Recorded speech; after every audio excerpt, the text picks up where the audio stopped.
और कल में आप सभी का स्वागत है। मैं हूं स्वाति रायना। इस शो में हम आपको बताते हैं बाजार में आज का पूरा एक्शन कैसा रहा और कल पर शेयरों में कमाई के क्या है मौके, और आपकी स्ट्रैटेजी बनाने के लिए जी बिजनेस के मैनेजिंग एडिटर अनिल सिंह भी जुड़ चुके हैं। अनिल जी, बहुत स्वागत है सर आपका शो में।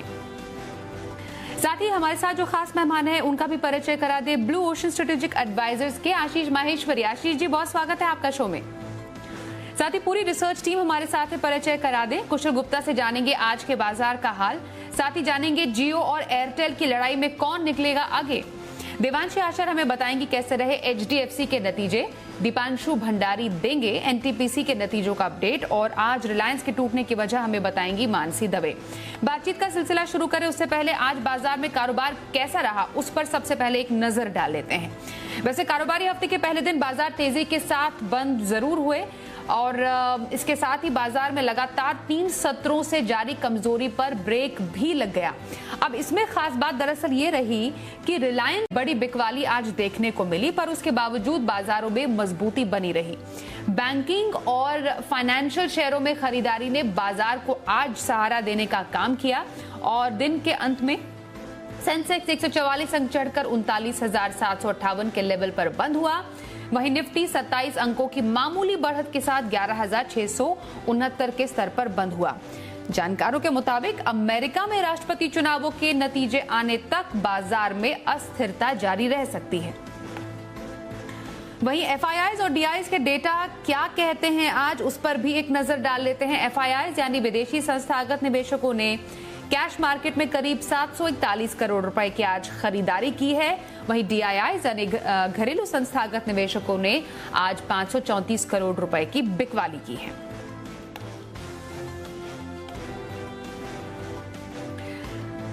आज के बाजार पर एडिटर्स टेक के लिए अनिल जी आपके पास आ रहे हैं। आज हमने देखा है रिलायंस इंडस्ट्रीज में गिरावट थी, उसके बावजूद बाजार हरे निशान में बंद हुए। कौन से अहम फैक्टर्स ने कंट्रीब्यूट किया आज सत्र में? हफ्ते के पहले दिन भारतीय बाजारों में दमदार एक्शन वाला सेशन देखने को मिला, जहां कमजोर और सुस्त शुरुआत के बाद बाजार ने जो रफ्तार पकड़ी वो देखने लायक थी। लेकिन रफ्तार सब जगह हो ऐसा नहीं है, ये रफ्तार दिखी बैंक निफ्टी में, और बैंक निफ्टी ने आज की तेजी को लीड किया। और एक बार तो बैंक निफ्टी दिन के दौरान 1100 पॉइंट से ज्यादा की तेजी दिखाता हुआ नजर आया। वजह आईसीआईसीआई बैंक के दमदार नतीजे। आईसीआईसीआई बैंक, बंधन बैंक, रिजल्ट्स इतने दमदार आते दिखे कि बैंक निफ्टी की चाल बिल्कुल भी कहीं किसी लेवल से ठंडी होती नहीं दिखी, और 24,900 के करीब जाकर बैंक निफ्टी ने बेहद शानदार 990 अंकों के उछाल के साथ क्लोजिंग दी। तो आज पूरा का पूरा एक्शन बैंक निफ्टी से तेजी की तरफ आता बना, लेकिन साथ में निफ्टी सुस्ती के साथ मुश्किल से 25 पॉइंट की तेजी पर बंद हुआ। वजह जहां एक और बैंक्स दमदार प्रदर्शन करते हुए दिखे, वहीं दूसरी ओर रिलायंस कमजोर नतीजों के बाद बेहद तेजी से गिरता हुआ नजर आया। दिन के निचले स्तरों के आसपास लगभग 9% की तेज गिरावट के साथ रिलायंस बंद हुआ। तो ऐसी तस्वीर आपको आमतौर पर देखने को नहीं मिलती कि एक स्टॉक रिलायंस का वो स्टॉक जो बाजार का सबसे दिग्गज है वो इतना गिरे और उसके बावजूद निफ्टी हरे निशान में बने रहने में कामयाब हो जाए और बैंक निफ्टी इतनी मजबूती दिखाए। तो दो बिल्कुल अलग अलग ट्रेड, दो अलग अलग एकदम पैटर्न बनते हुए आज बाजार में नजर आए। एक और तेजी की वजह यह भी थी कि बाजार बंद होते होते धीमे धीमे डाउ फ्यूचर्स में रिकवरी और मजबूती लौटती हुई दिखी, और भारतीय बाजारों के बंद होते वक्त डाउ फ्यूचर्स लगभग 350 अंकों की मजबूती के साथ ट्रेड कर रहे थे। तो अमेरिका में चुनावों के ठीक एक दिन पहले अच्छा ट्रेडिंग सेशन हो सकता है, ये उम्मीद भी रही, इसने भी बाजारों में जोश भरा। और तीसरी एक सबसे बड़ी बात, एफआईज की तरफ से उनकी इंडेक्स में लॉन्ग पोजीशन 40% पर काफी घटकर आ गई, और ये भी एक बड़ा ट्रिगर रहा कि इंडेक्स में इतनी कम लॉन्ग पोजीशन रहने के बाद एफआईज की तरफ से खरीदारी भी आनी तय है। तो ये सारे फैक्टर्स ऐसे थे जिन्होंने बाजारों में आज जोश भरा तेजी की तरफ। जी सर, आपसे अब थोड़ी देर में हम जानेंगे कि कल के लिए स्ट्रैटेजी क्या है और निफ्टी बैंक निफ्टी के क्या अहम लेवल्स होंगे, लेकिन उससे पहले बाजार में आज सेक्टर स्पेसिफिक एक्शन जरा समझते हैं कुशल गुप्ता से। कुशल, आज बाजार में खबरों के चलते कहां पर सबसे ज्यादा अपवर्ड या फिर डाउनवर्ड मूवमेंट दिखा?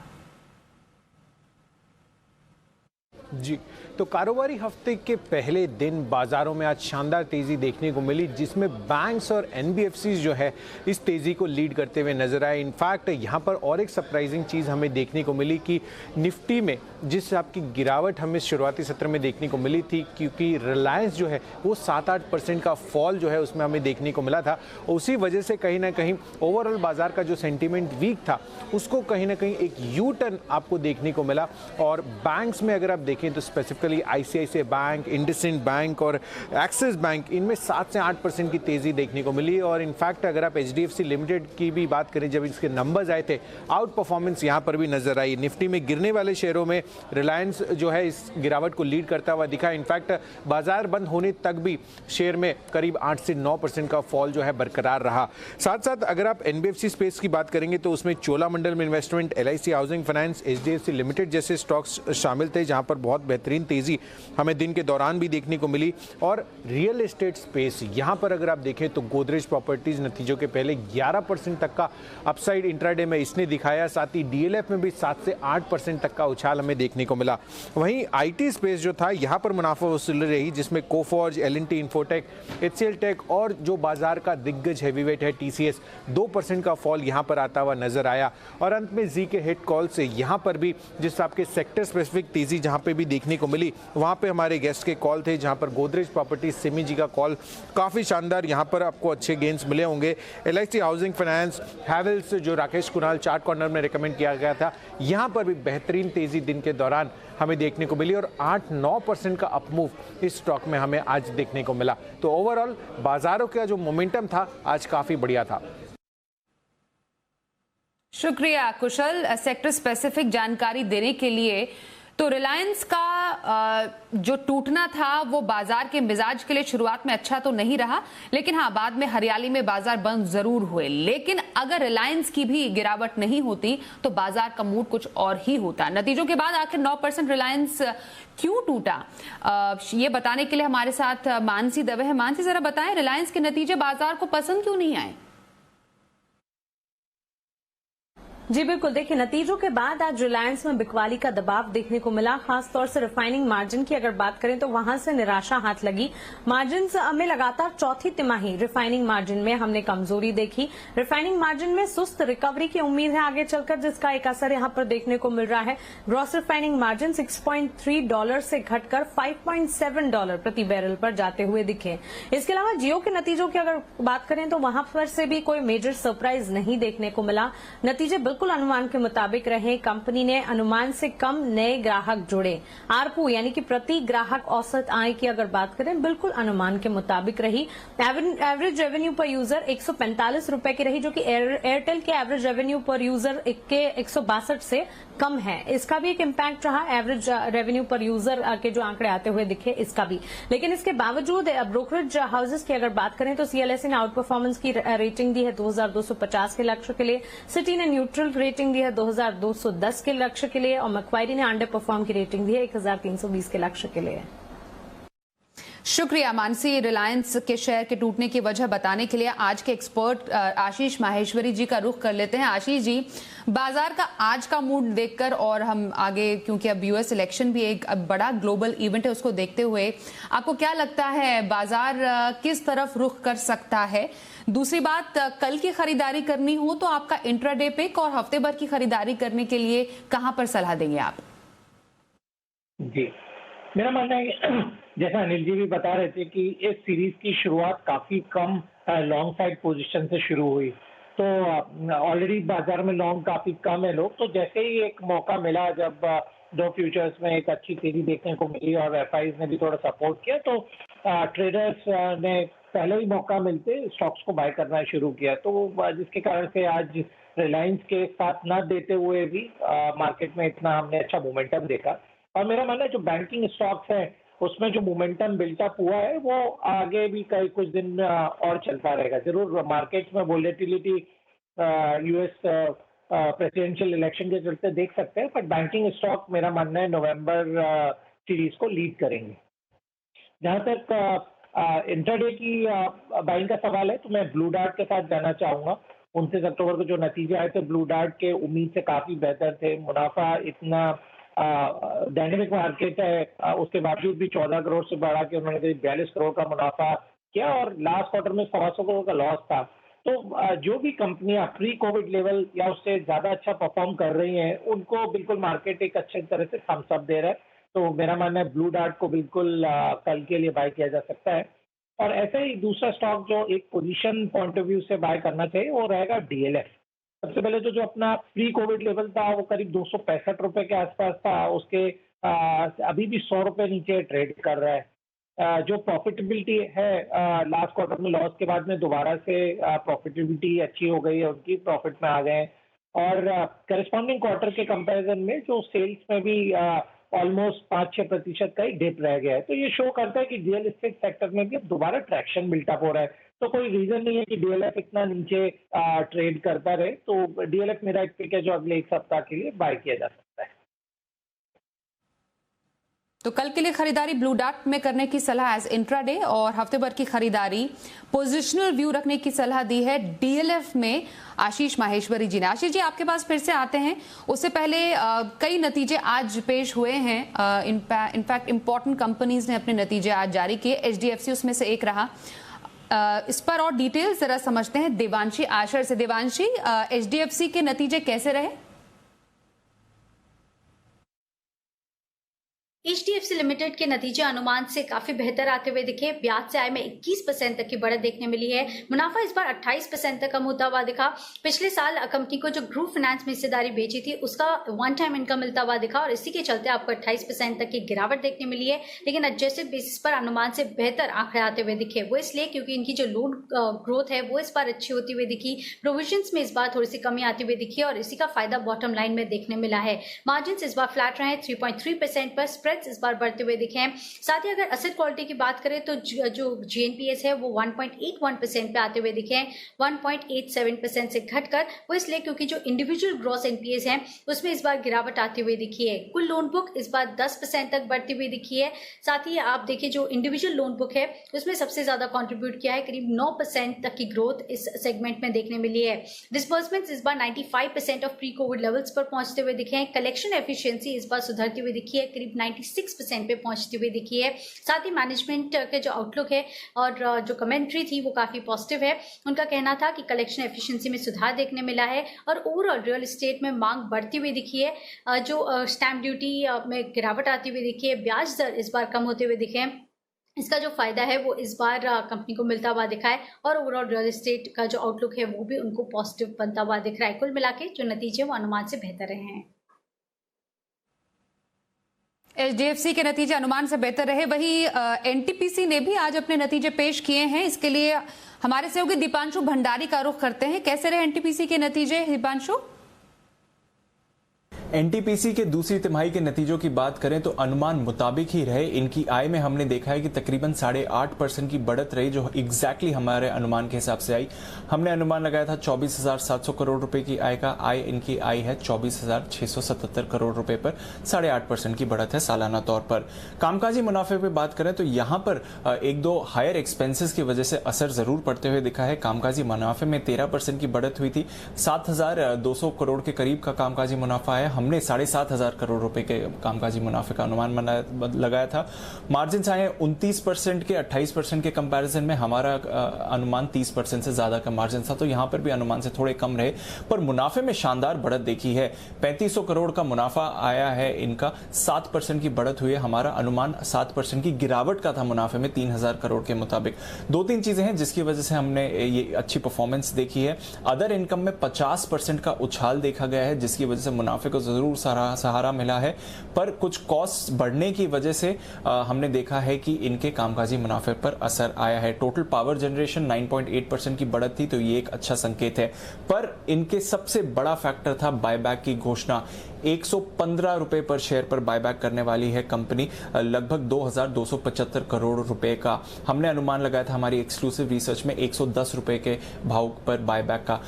115 रुपए के भाव पर जो ये बायबैक हो रहा है ये 28% के प्रीमियम पर है, तो डेफिनेटली मार्केट इस बायबैक फिगर से काफी खुश होने वाले हैं और इसका रिएक्शन स्टॉक पर भी देखना को भी मिलना चाहिए। तो ऑल एंड ऑल ठीक ठाक नतीजे थे, थोड़े मिले जुले रहे, पर मुनाफे में अच्छी बढ़त मिली है और जो 28% के प्रीमियम पर बायबैक हो रहा है उससे मार्केट काफ़ी खुश होगा।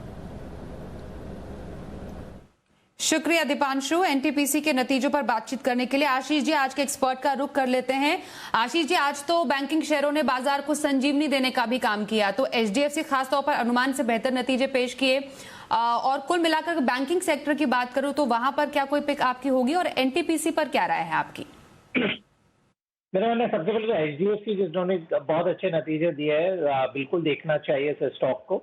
अभी भी स्टॉक अपने 52 वीक हाई से 400 साढ़े 400 पे नीचे मिल रहा है, तो ऑलमोस्ट 20% नीचे मिल रहा है, जबकि उनका जो इस क्वार्टर का परफॉर्मेंस है सारे फ्रंट पे उन्होंने बीट किया। आप यदि न प्रोविजन में इंक्रीज देखें तो हार्डली कुछ प्रोविजन में इंक्रीज हुआ है, तो ये शो करता है कि कॉन्फिडेंस दोबारा से बिल्टअप हो रहा है।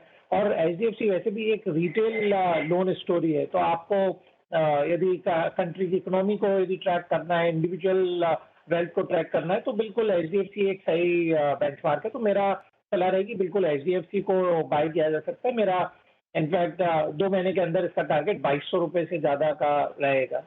जहां तक एनटीपीसी की बात है तो ये भी अभी एक वैल्यू बाइंग बन गया है कि आप देखिए 52 वीक लो से ये से 20% ज्यादा प्राइस पे अभी मिल रहा है। नतीजे काफी उम्मीद से बेहतर आए, और जो स्वीटनर है 115 रुपए पे जो बायबैक होगा, तो वहां पे काफी प्रोबेबिलिटी है कि रिटेल जो निवेशक हैं वहां पे उनके काफी शेयर अच्छे रेट पे टेंडर हो सकते हैं। तो 2 लाख रुपए से जो इनके पास में कम स्टॉक है, तो वो बिल्कुल वहां पर शेयर टेंडर करके एक शॉर्ट टर्म में मुनाफा कमा सकते हैं। और एनटीपीसी में भी मेरा मानना है जो वर्स्ट है वो अब पीछे रह गया है, और इस लेवल पे बाय करने की सलाह एनटीपीसी में भी रहेगी। जी सर, चलिए अब शो के खास सेगमेंट शर्मा जी के ऑप्शन का वक्त हो गया है।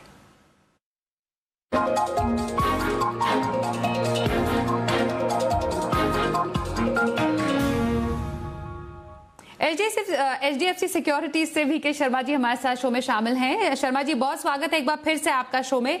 आज आप बम्पर कमाई का कौन सा ऑप्शन कल के लिए बताने जा रहे हैं दर्शकों को? नमस्ते स्वाति जी, आपको और आपके सभी उत्साही दर्शकों को। मेरा ये मानना है कि बड़ा मन प्रफुल्लित हो जाता है आपके चैनल पर आकर और आपके दर्शकों से बात कर। तो 2 स्टॉक लेकर आए हूँ, 2 ऑप्शन हमेशा की तरह, अंबुजा सीमेंट और टाटा मोटर।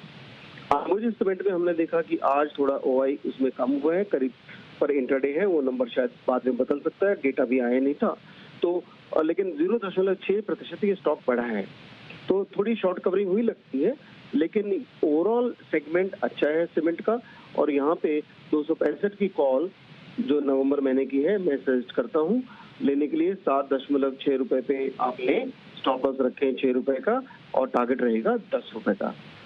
और दूसरा टाटा मोटर्स, उसका भी नवंबर की ही मैं कॉल सजेस्ट कर रहा हूँ। 135 की कॉल ली जा सकती है 8 रुपए पे, स्टॉप लॉस 6.7 रुपए, और टारगेट रहेगा 10 रुपए 25 पैसे का।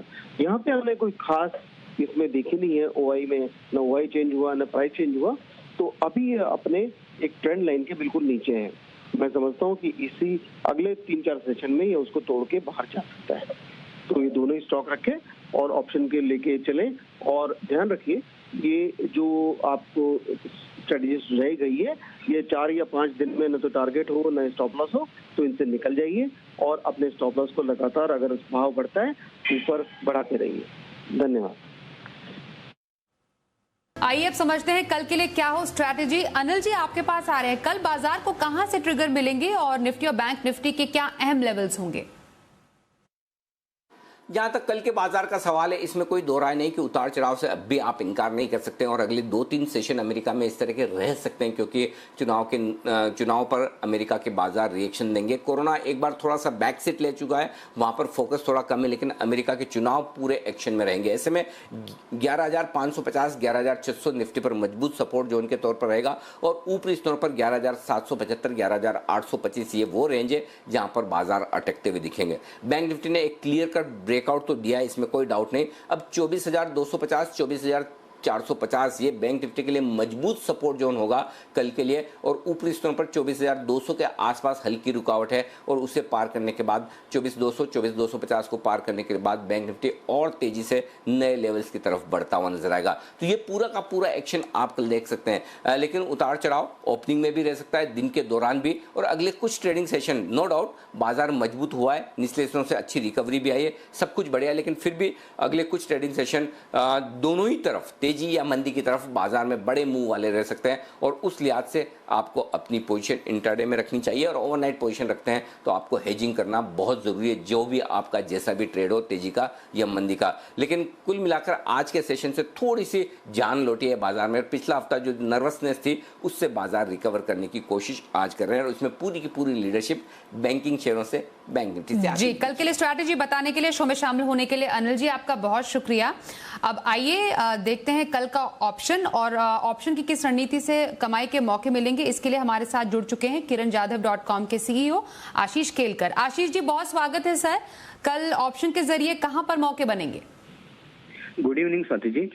आज की ट्रेडिंग सेशन में हमने लास्ट के कुछ पलों में बहुत ही अच्छा रिकवरी भी देखा, और एक स्टॉक है वोल्टास।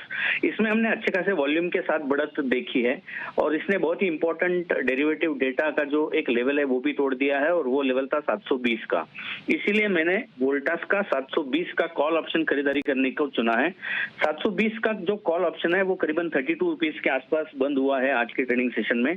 खरीदारी करने की सलाह है। स्टॉप लॉस रहेगा 25 रुपए का, पहला लक्ष्य रहेगा 45 का, दूसरा लक्ष्य रहेगा 50 रुपए का। जी, बहुत शुक्रिया आशीष जी, आप हमारे साथ शो में शामिल हुए। अब आशीष माहेश्वरी हमारे आज के जो एक्सपर्ट है, सर आपसे समझेंगे लॉन्ग टर्म व्यू कहां पर रखा जाए, आपका फेवरेट पिक? जी, अभी मेरा फेवरेट पिक रहेगा श्रीराम ट्रांसपोर्ट फाइनेंस। जैसा मैंने पहले भी कहा था कि मैं उन स्टॉक्स को लेना चाहूंगा जिन्होंने इस सितंबर क्वार्टर में प्री कोविड लेवल पर पहुंच गए हैं, तो मार्केट बिल्कुल उनको री रेटिंग देगा। तो ऐसा ही स्टॉक है श्रीराम ट्रांसपोर्ट फाइनेंस, जो अपने प्री कोविड लेवल पर उनका जो नेट इंटरेस्ट इनकम है वो आ चुका है, और इसके अलावा जो नेट प्रॉफिट है उसमें भी मार्जिनल डिप ही देखने को मिला, पर मेरा मानना है अगले 2 क्वार्टर में पिछले क्वार्टर से वो क्रॉस हो जाएगा। इसके अलावा जो उनका नेट मार्जिन था उसमें करीब 4-5 क्वार्टर्स में जो डीग्रोथ दिख रही थी उसमें भी दोबारा से इंक्रीज इस क्वार्टर में देखने को मिला। दूसरी बात ये श्रीराम ट्रांसपोर्ट फाइनेंस एक रूरल और सेमी अर्बन एरिया की एक बड़ी स्टोरी है, क्योंकि अब जो लोग बड़े शहरों से रूरल एरियाज में या छोटे टाउन में पहुंच गए हैं, और वो जो वापस नहीं आना चाहते, तो वो कुछ ना कुछ एक्टिविटी अपने लोकल एरिया में कर रहे हैं, तो जिसके कारण से जो सेकेंड हैंड जो व्हीकल्स है उनकी डिमांड में एक्सॉर्बिटेंट ग्रोथ हुई है। तो मेरा मानना है उसका एक बड़ा बेनिफिशियरी श्रीराम ट्रांसपोर्ट फाइनेंस रहेगा। अभी भी अपने 50 वीक हाई जो प्री कोविड था वो करीब 1300 रुपए के ऊपर था, और अभी भी स्टॉक 750 रुपए पर मिल रहा है, तो काफी स्कोप है यहाँ से एप्रिसिएशन का। तो इसलिए 1000 रुपए का मेरा इसके लिए टारगेट मिनिमम, और अगले 1 साल के ऊपर भी होल्ड कर सकते, तो यहाँ से डबल होने की भी पूरी संभावना है। जी, श्रीराम ट्रांसपोर्ट फाइनेंस में लंबी अवधि की खरीदारी करने की सलाह हमारे आज के एक्सपर्ट आशीष माहेश्वरी जी की। बहुत बहुत धन्यवाद आपका सर, हमारे साथ शो में शामिल होने के लिए, और पूरी रिसर्च टीम हम तक अलग अलग खबरों पर एक्सक्लूसिव खबर और डिटेल साथ ही रिसर्च पहुंचाने के लिए।